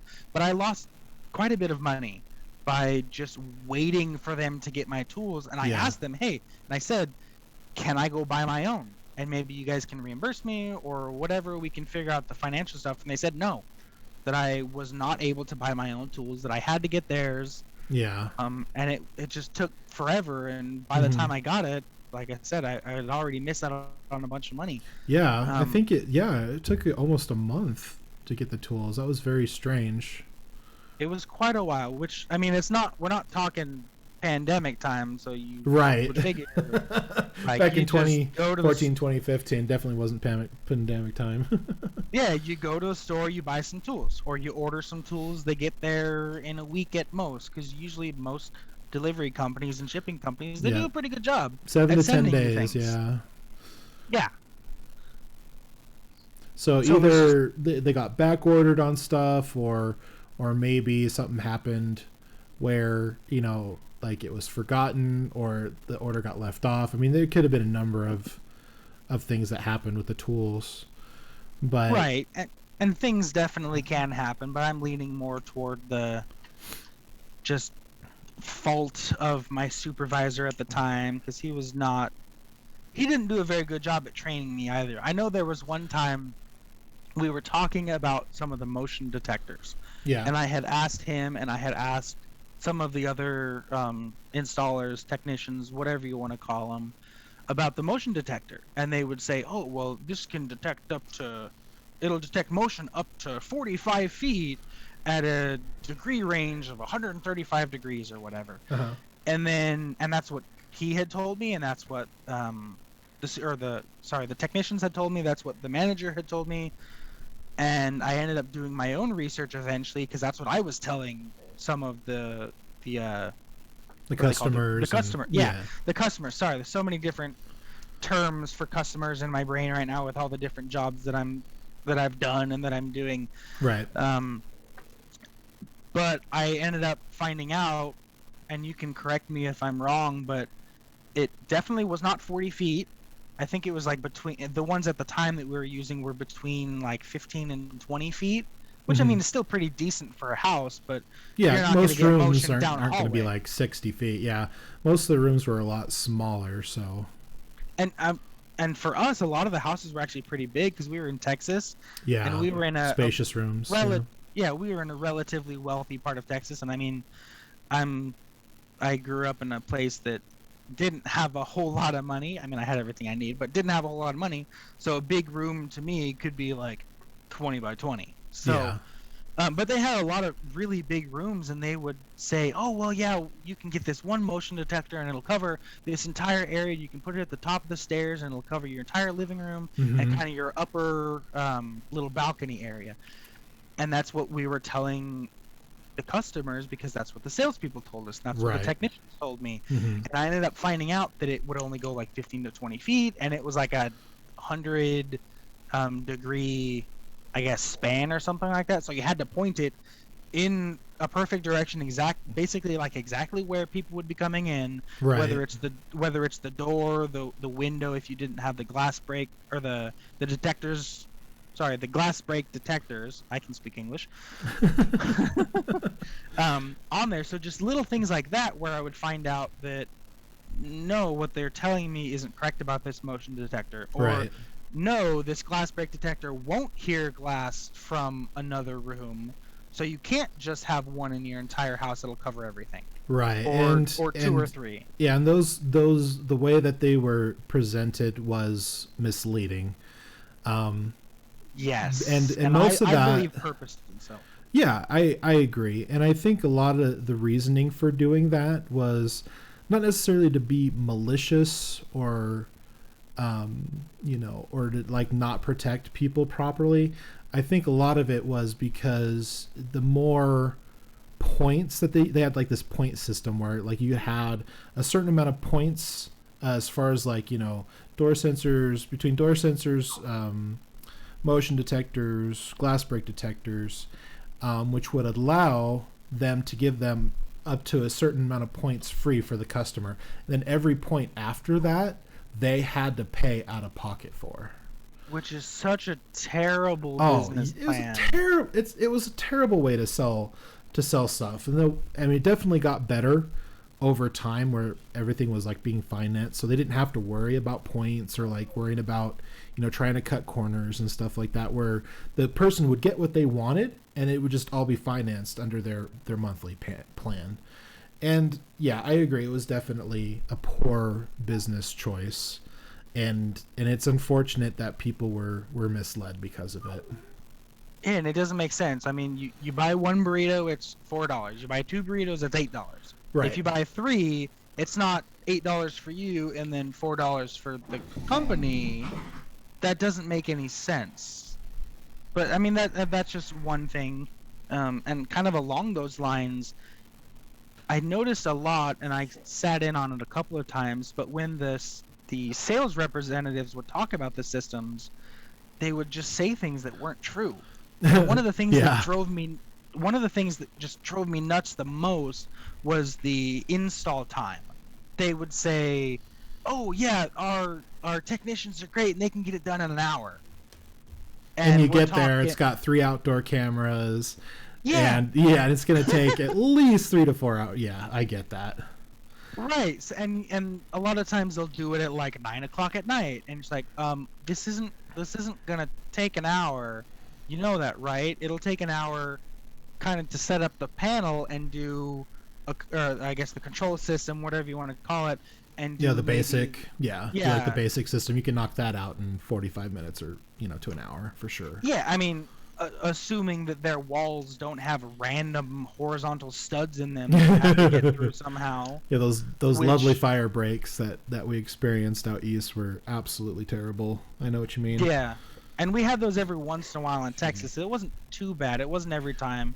There are a lot of times where you would drill a hole where they're going to put the panel, drill a hole where you're going to put the plug, and you feed it through, which was super nice. But they would say it, and they'd be like, "Oh, it's going to take an hour." And I remember, I went up there with my friend, and we were doing. It was the very last day, and this was great because it was the last day.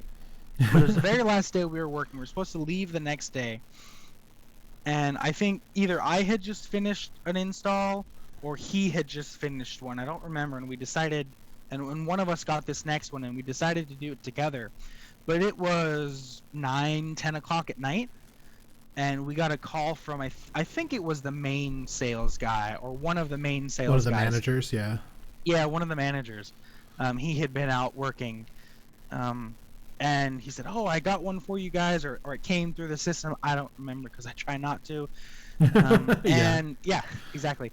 And we got there, and it was not a small house. It was the panel. I think it was an outdoor camera or 2, and it's already dark outside. Yeah. It was like 4 motion detectors, a doorbell, a couple of inside cameras, and we're like, this is not going to take an hour. So we had ended up, either my friend or I or both of us, we had talked to the people there, and this is something that we were not supposed to do, but it was the last day, and I was fed up, and I didn't care. What are you going to do, fire me? You're already telling me that because I came out late that you're not going to give me all of the rent money that was supposed to be reimbursed that I was promised at the beginning, so what else are you going to take from me? Oh, goodness. Yeah, that was a thing too. So I didn't get all of that money because I wasn't out there the entire time. It's like college, bro. Stop starting in like the beginning of the spring. A lot of the things that they decided to do, it didn't make a lot of sense to me either, and I didn't really like it as well. And I think one of the things that maybe, I don't know if it maybe put a bad taste in that particular supervisor's mouth, but my immediate supervisor, I found out, had told your supervisor that you and your friend were experienced technicians. You wouldn't have to train them. They had all their tools and everything, and they didn't have to worry about them. I remember that now, yeah. Yeah. So I think, honestly, like, it just didn't start out very good from the get-go. No. And so... And it's sad that people get... It sucks when people are petty. Like, you know, it was a bad situation, but you know what? You guys were out there. Like, if that happened to me, I'd be like, well, you guys are out here. Let's train you to be good technicians, and let's at least have a good rest of the summer, you know? Yeah, so speaking of being petty, I've got... Oh, boy. There we go. Continue. kind of piggybacking off of that on this last house, we had talked to the customer. We had pulled him aside. I think it was a family, so husband and wife, and I think they had a couple kids. But we had pulled him aside and said, we just want to let you know that this isn't going to take an hour, that this is probably going to be, even with both of us, at least a 2-hour job. You have so many things, and I mean, that's assuming that everything will connect. Yeah, and everything works smooth, because at that time, the cameras actually were not connecting to the panels very consistently. Right, so you would have so to we had a lot of issues with the cameras that year, I remember. Yeah, you'd have to walk the camera over to the panel, or set it up beforehand if you had enough time to prepare. You'd have to connect it to the panel and then hope that when you put it in its spot, it would still function properly. And a lot of times it didn't, and it was just a pain. There was a lot of restarting things and taking different chips out and putting them back in. But we had told this guy that it was going to take quite a bit of time, and it's probably going to take until 1 o'clock in the morning, because it was already late. And he ended up deciding to cancel it. But the petty part about it is this property had a gate, or had a fence that went all the way around it. And in the driveway, there was a gate, kind of one of those big ones that like come from one side and they go on that triangular track with the casters or the wheels. And my friend had pulled in because the supervisor's car was already there in the driveway. It was a pretty long driveway, probably about, I don't know, 80 feet. And then my friend had pulled in behind him, and then I pulled in my 4Runner, which isn't necessarily a small vehicle, and I parked right in the middle of the driveway, right in the middle of the gate, so that this sales supervisor, who was such a douche, and I hope I can say that on YouTube, I'm doing it anyway, he was not a good man, and I was not happy about this. So I was petty, and I parked right in the middle, because if my friend and I were going to stay there until 1 o'clock in the morning, he was going to stay there until 1 o'clock in the morning. Oh, goodness. That was very confrontational, dude. It absolutely was, but it was my last day, and I was already fed up, and I didn't care, because like I said, what else are they going to take away from me? You're going to fire me? It's my last day. Well, good luck with that. Yeah, and that sucks, and that's not necessarily productive. It wasn't at all. Yeah. And that was the point. We tried. I remember going in, talking with my friend and saying, let's convince this guy that he should schedule it out, which was kind of weird, because you would have to like pay to schedule it out, or it went against the salesman. I don't remember, which didn't make any sense, because scheduling is so much better. No, it didn't go against the sales rep, but the likelihood, the likelihood that it will cancel if it didn't get in that day that it was sold was much higher if you scheduled it out. And so it was imperative for those sales reps to try to get in that night, even if it was just the basic system, so that it would count. And you already have part of the system in the home, so therefore they're going to get the rest of the system in. Right, which is kind of a red flag to me, because if you have to do something now, that means that it's probably not a very good product. because you think that person is not going to want it. Yeah, shady sell, and they're not going to want it the next day, so you have to get it in right now. Okay, what were you saying, Rian? No, it's fine. No, what were you saying? No, it's fine. No. He said it. Well, you guys were kind of talking at the same time. I didn't really hear what you said. And I think a lot of the viewers that will see this probably didn't hear what you were saying. I said usually they had to get it in that night because it was a shady sell.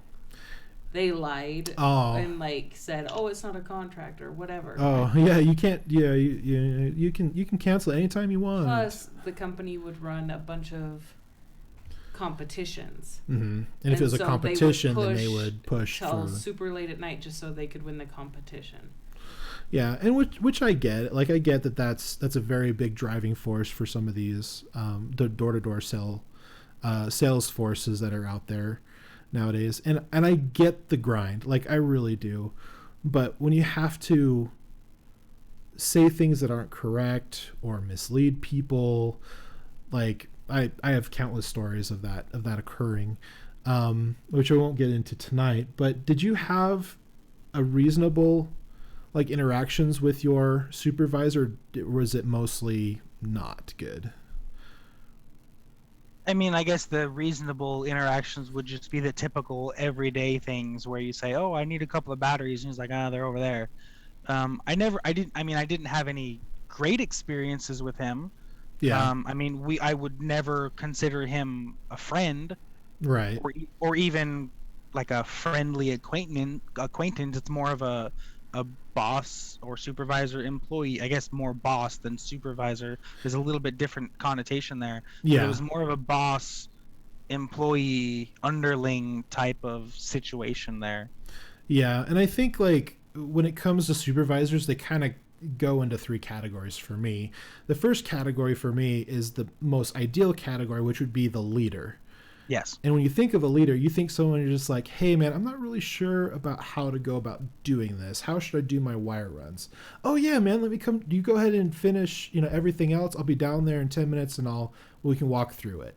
That's like a leader. The next is kind of the middle ground, which we see probably majority of things that are going on in everyday corporate life, which would be the manager. And the manager is a little more strict, maybe a lot more distant, maybe not necessarily always wanting to help you through stuff and walk you through stuff and train you or retrain you in different situations, but they do it because they know that's their job. Yeah, not it's an always obligation. Yeah, it's an obligation more or less. And then the worst category, which I don't like, is the boss, and that's the person who doesn't give two craps worth of what you're doing or how you're doing. If you're doing it well, they just care that you get it done.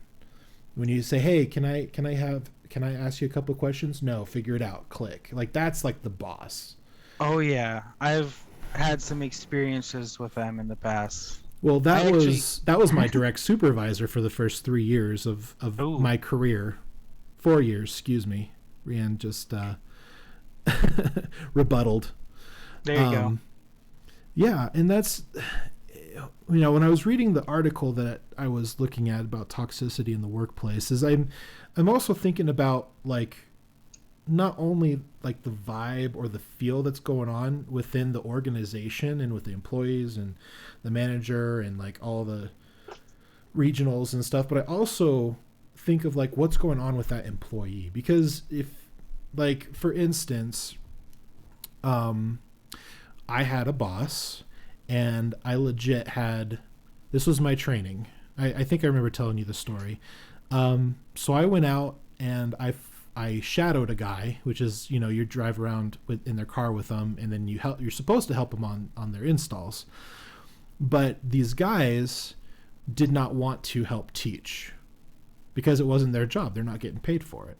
Right. And so I'd get on the jobs with them, and they basically would say, "Okay, Jay, I want you to just stand over there in the corner and just watch what I do."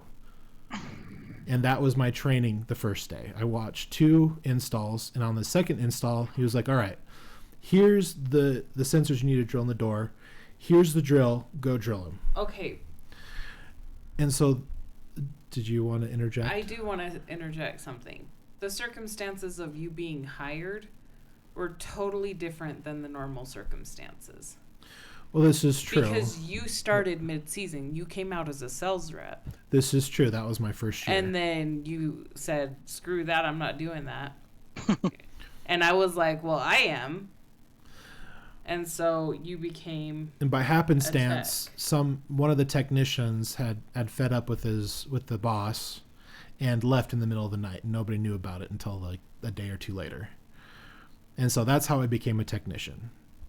So yeah, not the best circumstances to change your career from a door-to-door sales rep to a technician. It was just different. So the training have to be accelerated.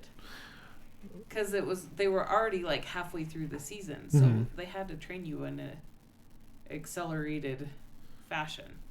Yeah, but there are ways to do that, and a lot of people don't know how to educate, and I think that's definitely a social dilemma, if you want to talk about that, is the inability. For sure. Yeah, the inability that we as a populace or a population have to educate people, and in order to educate, you have to understand where they're coming from. And a lot of times people don't have the ability to understand what someone else understands and what they don't understand in order to help them solve their problems and to actually learn how to do something. That's why I love the what was the first one you said? The leader. Because a leader versus a supervisor, manager, or a boss is an educator. Yeah. I love that. An educator. They're a teacher. There's somebody who not only knows the situations that'll arise or know the techniques that you can use or the tools that'll help enable you to get very, very efficient at a job or whatever, but they know how to communicate that to the other person. Exactly. Yeah. And that's something we need more of. We need more educators, more people that actually care and are able to do that, able to educate. Rianne, what are your thoughts on people educating? Do you feel like we're lacking in that?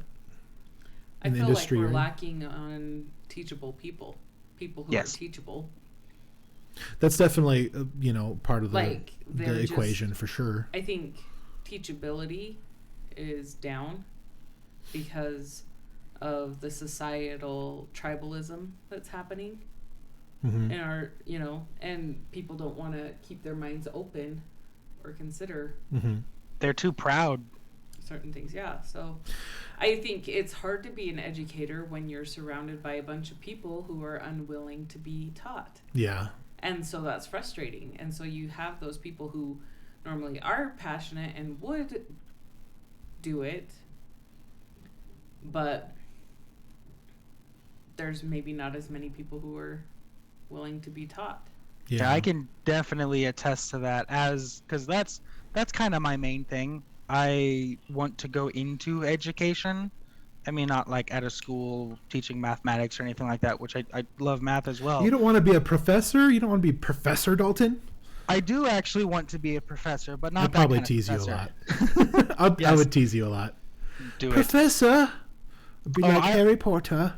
I'll be a professor someday. That's a terrible accent for my part. But it's just so hard caring about something so much and having so much enthusiasm and passion for a subject, and then planning and preparing to teach it, having all of your aids ready, having all of those different things that you're going to use, and then you get there and you just see blank faces and nobody cares. Yeah. That is one of the hardest things, at least one of the hardest things that I've come across, or maybe not hard, but one of the most kind of depressing and downheartening is a word.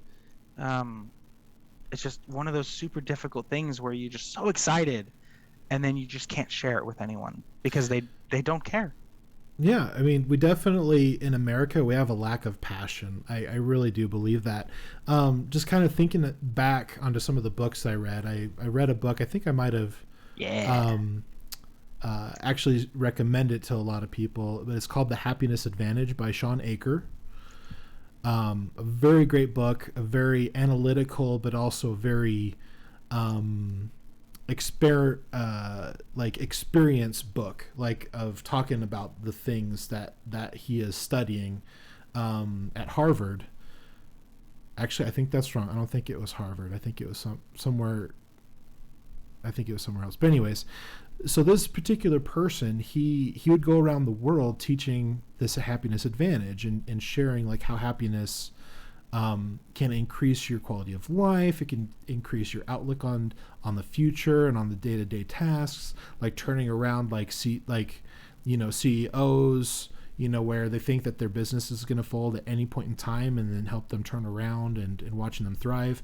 But one of his trips, he actually went to somewhere in Africa, and he usually started with a joke when he would talk to these kids and these teachers about the happiness advantage, and he would ask them, who really likes school?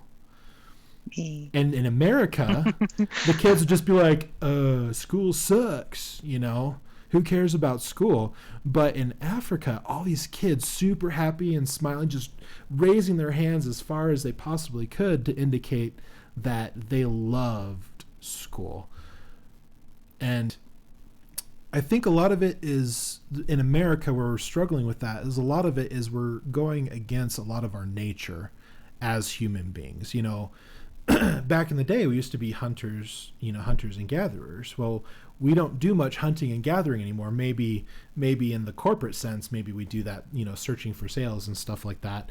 But on a very basic, human level, we don't have that anymore. We don't have to go out and forage. We don't have to build our own buildings anymore. That's all done for us. Oh, physically, no. Mentally, yes. It's a different sense of adversity. Yeah. Adversity is necessary for human nature. It's necessary for humans to thrive. That's just how it works. It's just like muscles. Yeah. And then with the corporate world, like the majority of the jobs are on the lower tiers of the corporate level. Which makes sense. Which makes sense, especially when we're, in an economy where you are looking at me very strange and smirking. What's on your mind? You have something to say. No, and it's I don't. bugging me that you're not talking about it. I was just listening very intently. Oh, okay. It looked like you were gonna chime in. But since we're in a capitalistic society, the majority of jobs are going to be on the lower tiers, the lower runs of all of these companies, and the majority of them, you're not going to move up, or you might move side to side, maybe up a little bit, but you're never going to end up like a CEO, like at Walmart, like somebody who just comes in as a grocery cart retriever and sanitizer. And what's unfortunate is that a lot of those jobs are lower paying. And so it's tough, especially when, you need a vehicle to get to work, you need a house to keep yourself out of the elements, you need to put food on the table so that you have energy, you need water, you need all of these pieces of this puzzle. And unfortunately, like, I'm not very passionate about DoorDashing and Uber Eats, and I'm not very passionate about delivering packages to people's homes. Like, that's not a passion for me. But I know that if I can keep doing mundane things and things that are not in a line with what I'm passionate about, I start to regress. I start to kind of go backwards in life. Have you felt like because of the things that you're doing that isn't something not only you're not passionate about, but then going against your humanistic nature, that contributes a lot to, being unpassionate, being very blah about life. Like, I can't come up with a really good word at the moment. Well, it numbs you out. You have to... And you coast through life. Drift. Right. You drift. I drifted for quite a while. I've definitely seen that in mine. I was super passionate. I actually liked school, and I was super passionate in school, especially in high school, because I had all of those classes that I enjoyed. I mean, I had a couple of friends, but I didn't really enjoy the people. I was never one of the cool kids, like I had said before. I got bullied fairly regularly, but I was lucky to be smart enough, and I would just catch the bullies up in words, and they'd be confused, and I would just walk away, and they would leave me alone. So it was fun. And I only got hit a couple of times, which wasn't too bad. But in school, especially in high school, I actually really enjoyed it because I had a lot of those classes that I was passionate about. Yeah. Because I'm a very... And electrician, like you were actually wanting to get into electrician work for a while. Yes, and I did, which is what I was going to talk about earlier with the other boss. You were talking about that boss level where... Yeah, that toxicity in the workplace, yeah. Yeah, they don't care about you because it was just me and him, and I was an apprentice electrician, or a commercial apprentice electrician at the time, and I was working for a company here in Arizona, and it was just he and I, and we were working at a bunch of these different facilities, and some of the things that I was doing was like medium voltage terminations, which is 12,470 volts. Mm-hmm. And apprentices don't do that. So it was he taught me how to do it, and then he would go off on his own and do his own thing, and then I would be doing this, working on these they're called UPS systems. That's not the UPS company. I think it's like uninterrupted power supply or something like that. Someone will talk in the comments and correct it. These like 3-phase stuff. Some kind of electrical work. Yeah, it was this complicated electrical work, and each one of these terminations, which is basically hooking up this wire, and this wire was like 1.5 inches thick. Each one of these terminations is supposed to take like an hour and a half. Well, I ended up getting it down to like 45 minutes, so he kept me on the job. Well, of course, because it's saving him money. Exactly, and he wouldn't have to work, which he ended up not doing so well over that. But he even told me one day that had I not been good at my job, because he didn't like me, had I not been good at my job, he would have fired me. But because I was doing well, and because he didn't have to work, very boss mentality, yeah. Yes. I'm only keeping you here because I don't have to work, which was great. Well, and I think that's a great place to end. Dalton, thank you so much for being a guest on our podcast here. It's been a lot of fun. Maybe we can have you in the future. Maybe we'll talk about other fun stuff. Talk about books. Ooh, days. Yeah, books. Like that's honestly something I never thought about talking about. I only thought about talking about music, movies, and television, and then having an off topic. But books I've got a list of 3,251 books, something like that, I own. So we'll definitely save that list for another. How does that all fit in your apartment? I don't have a dining room. It's a library. It's a library, yeah. Oh. I remember being there. Okay. Well, all right. Well, we'll go ahead and let everybody get back to what they're doing, and we will see you all in the next one. Bye-bye. Peace out. Bye.